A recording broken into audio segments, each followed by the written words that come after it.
प्रेरणा शादी करके अपने ससुराल में आई। घर में एक तो उसका पति था, एक सास थी और एक दादी सास थी। वहां आकर प्रेरणा ने देखा कि दादी सास का बड़ा अपमान तिरस्कार हो रहा है। उसकी सास उसको ठोकर मार देती, गाली दे देती। यह देखकर प्रेरणा को बड़ा बुरा लगा और दया भी आई। उसने सोचा कि अगर मैं सास से कहूँगी कि आप अपनी सास का तिरस्कार मत किया करो, तो वह कहेगी कि बहू ने तो आते ही मुझे उपदेश देने शुरू कर दिए। इसलिए उसने अपनी सास से कुछ नहीं कहा। उसने एक उपाय सोचा। वह रोज काम धंधा करके दादी सास के पास जाकर बैठ जाती और उसके पैर दबाती। जब वह वहां ज्यादा बैठने लगी तो यह सास को सुहाया नहीं।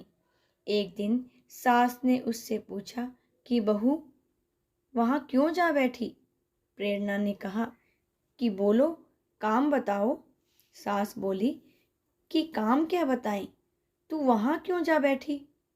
प्रेरणा बोली कि मेरे पिताजी ने कहा था कि जवान लड़कों के साथ तो कभी बैठना ही नहीं, जवान लड़कियों के साथ भी कभी मत बैठना। जो घर में बड़े बूढ़े हों उनके पास बैठना, उनसे शिक्षा लेना। हमारे घर में सबसे बूढ़ी यही है, और किसके पास बैठूं?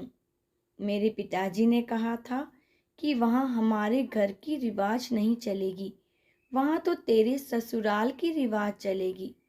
मेरे को यहाँ की रिवाज सीखनी है, इसलिए मैं उनसे पूछती हूँ कि मेरी सास आपकी सेवा कैसे करती है। सास ने पूछा कि फिर बुढ़िया ने क्या कहा? वह बोली कि दादी जी कहती हैं कि यह मेरे को ठोकर नहीं मारे, गाली ना दे, तो मैं सेवा ही मान लूं।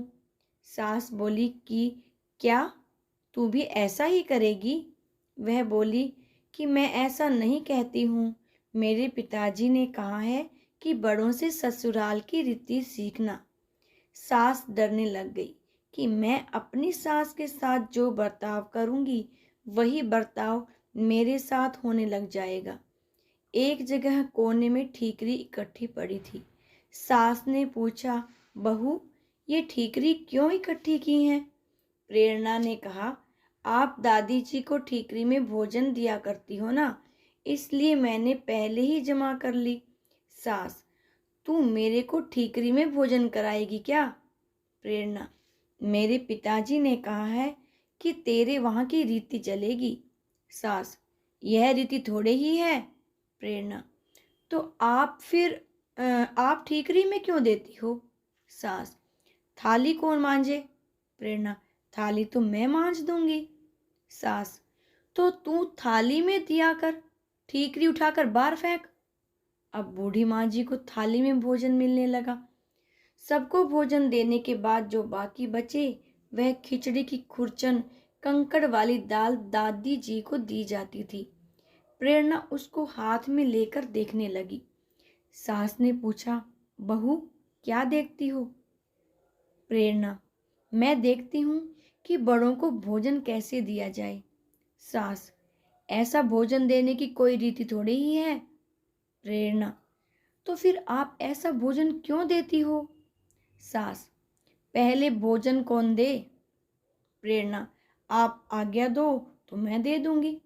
सास, तो तू पहले भोजन दे दिया कर। प्रेरणा, अच्छी बात है। अब बूढ़ी माँ जी को बढ़िया भोजन मिलने लगा। रसोई बनते ही प्रेरणा ताजी खिचड़ी, ताजा फुल्का, दाल साग ले जाकर दादी जी को दे देती। दादी भी मन ही मन आशीर्वाद देने लगी। दादी दिन भर एक खटिया में पड़ी रहती। खटिया टूटी हुई थी, उसमें से बंधनवार की तरह मूंज नीचे लटक रही थी। प्रेरणा उस खटिया को देख रही थी। सास बोली कि क्या देखती हो? प्रेरणा, देखती हूँ कि बड़ों को खाट कैसे दी जाए। सास, ऐसी खाट थोड़ी ही दी जाती है, यह तो टूट जाने से ऐसी हो गई। प्रेरणा, तो दूसरी क्यों नहीं बिछाती? सास, तू बिछा दे दूसरी। प्रेरणा, आप आज्ञा दो तो दूसरी खाट बिछा दूं।